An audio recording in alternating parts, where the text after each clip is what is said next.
Halo semuanya, pada video ini kita akan bahas konsep biologi dalam soal SNMPTN maupun SBMPTN untuk mempersiapkan diri menghadapi UTBK tahun 2022.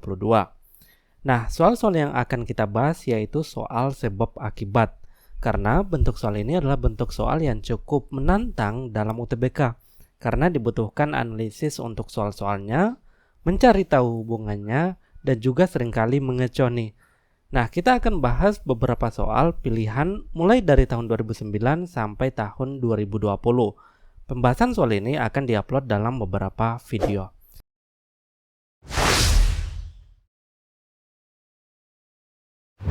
Oke, kita harus paham dulu bentuk soal sebab akibat ini memiliki opsi tertentu.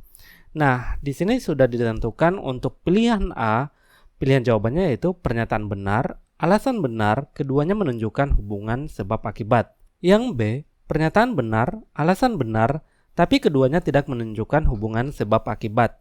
Yang C, pernyataan benar, alasan salah. Yang D, pernyataan salah, alasan benar. Dan E, pernyataan dan alasan salah, artinya keduanya salah. Nah, ini adalah opsi atau pilihan jawaban dari soal sebab akibat. Oke, sekarang kita akan bahas mulai dari tahun 2009.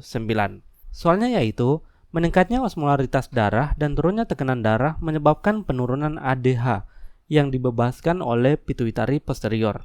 Sebab, penurunan ADH dibutuhkan untuk meningkatkan pengikatan air dan tekanan darah.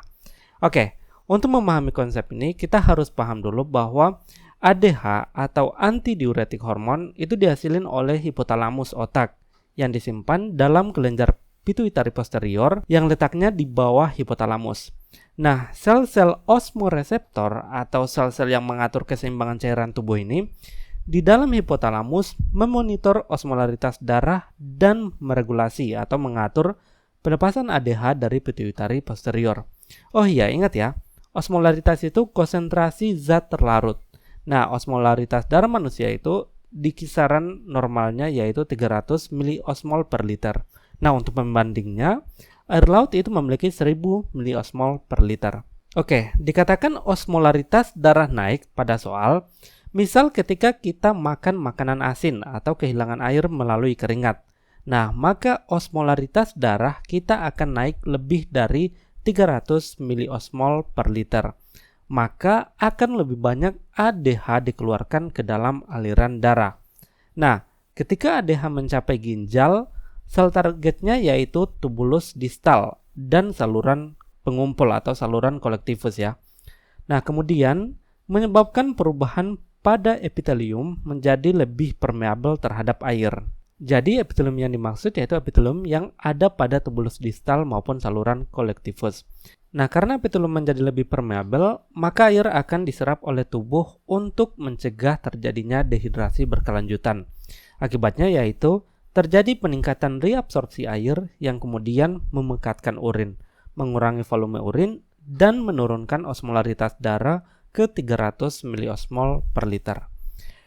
Oke, karena ini soal sebab akibat, kita harus memperhatikan pernyataan benar dan salah. Coba kita identifikasi mana pernyataan benar dan salah.